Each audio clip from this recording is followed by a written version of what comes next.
Hello, I'm John Picton. I'm a reader in property and trusts at the University of Manchester, and I'm also an SLSA member. And it's a real pleasure to be asked to present on duties of trustees at the SLSA. I should say, of course, I'm academic. I'm a member of the SLSA, and so this isn't legal advice. You know precisely what my position is and what I am. I'm an academic, just like the board. And so let's begin. So the SLSA is a charity, and so it comes under a charity law framework. That is a bit of a term of art in English law. It might not sort of strike you as intuitive that we're a charity, because the law groups together a lot of very different types of organisations under charity law: museums, poverty organisations, religious organisations, independent schools, and educational organisations like our own. So charity law provides our legal framework, and there are two fundamental building blocks to that. The first is our constitutional form, and we are a CIO, that's the first bit on the slide, a charitable incorporated organisation. And you'll be glad to know that means there's no trustee liability on insolvency of the organisation. So if the SLSA goes bust, the board doesn't have to reach into its own pockets and pay. The other thing it means is it's a membership organisation, which of course is something that the board will already know well. And there is ultimately then a principle of member control. So members can, as you will know, appoint the board and also call emergency general meetings if there's a crisis and the such like. The second fundamental regulatory building block is that, being a charity, the SLSA's primary regulator is the Charity Commission for England and Wales. That has, again, a very broad remit because the definition of charity is very broad in England and Wales. It's a regulator, again, of the type that people on the board will know very well. It sometimes gets described as a quango, but that's not right. It's better understood perhaps as a watchdog in a kind of similar sort of vein as, say, Ofwat or something like that. And it, of course, has limited resources, but it does have quite wide powers. The things it can do where there's a problem at a charity are launch compliance cases. They're reasonably common. They don't have any statutory underpinning. That just means that the commission is looking into an organisation. They can issue official warnings, which just do exactly what they say on the tin, but then not following up the warning might lead to further legal consequences. More seriously, they can have statutory inquiries, and then powers flow from those inquiries. So, for example, they can suspend trustees, or they might freeze bank accounts and the such like. So the Charity Commission is the overarching regulator. And that's important in the charity law context because there's unlikely to be any private individual which will ever litigate in circumstances of breach or something going wrong at the charity. So there's this overarching regulatory framework with an overarching regulator which will enforce the law when things go wrong. Being a charity, the SLSA is a purpose-based organisation, and the purposes are in the Constitution. They're not just in the Constitution, they're also up on the Charity Commission website. And our purposes are to advance education and learning in the field of socio-legal studies. I'm reading the italics. Interestingly, also to publish research and as a way of disseminating research where it's useful. And so these are our purpose-based goals. To say that an organisation is purpose-based is another way of saying that it's not for profit. The ultimate purpose of the organisation is to pursue these purposes and, of course, not to pursue private benefit for any individual person.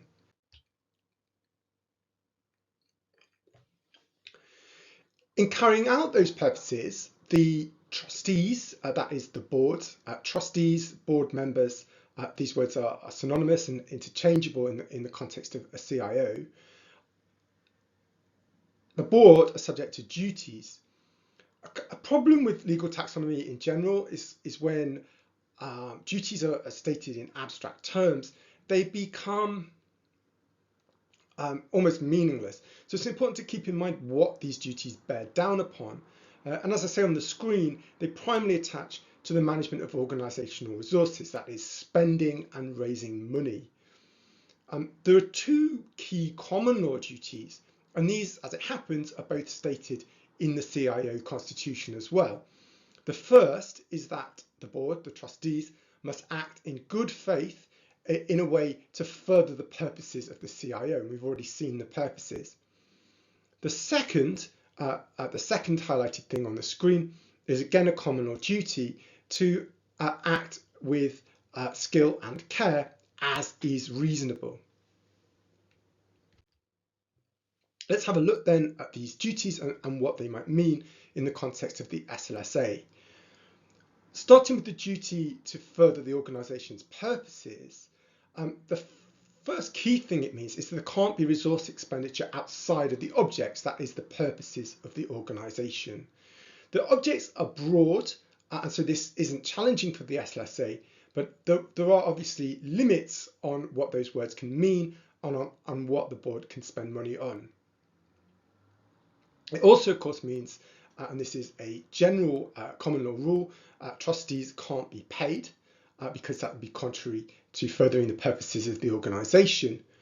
But it's not true that they can't benefit personally in some limited ways, the second bullet point down on the screen. So trustees can benefit personally by selling skills and selling goods to the board. The power to sell goods to the board is new. It's not in the Constitution, but it is a new statutory rule. The selling of services or skills is in the Constitution and has got a longer pedigree dating back to 2006 in the statute. You can't sell a service which is also related to your position on the board. So, for example, the treasurer can't sell financial advice, the secretary couldn't sell administrative services. However, things that charities do pay for and their own board members might sell to the board are things like website design and sometimes consultancy services.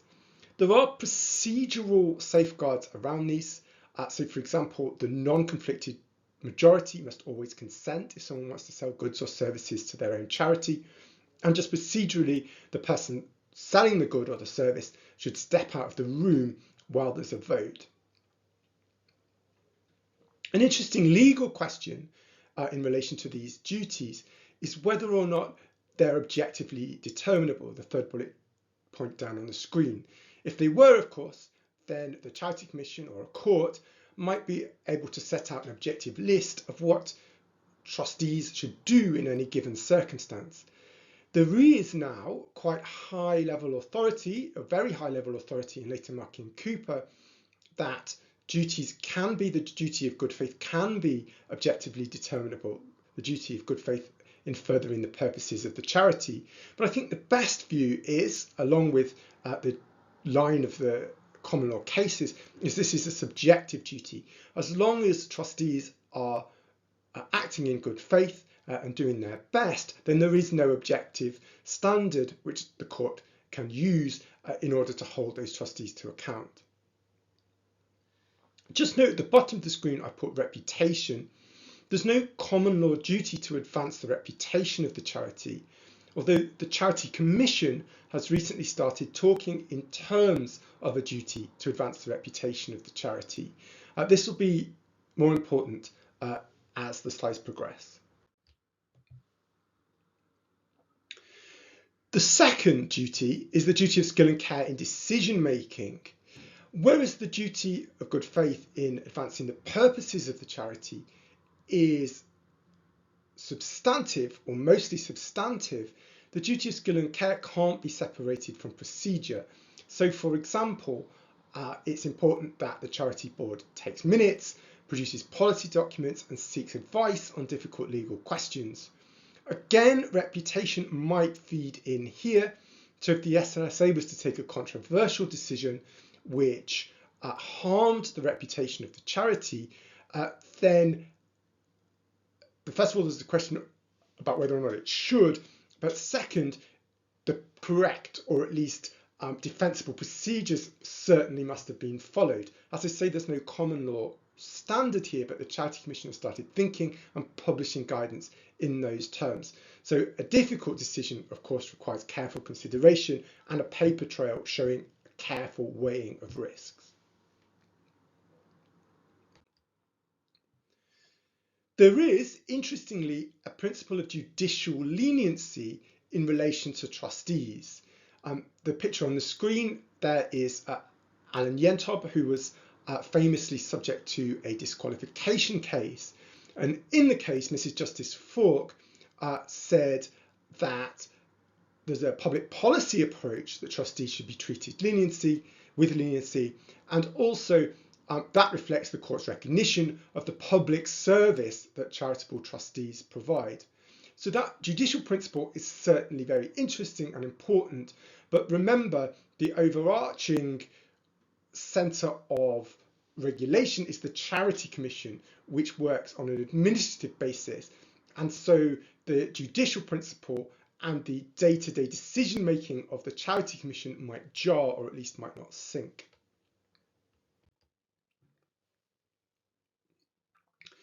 Charities are subject to equality duties, and these are interesting and important in the context of targeted expenditure.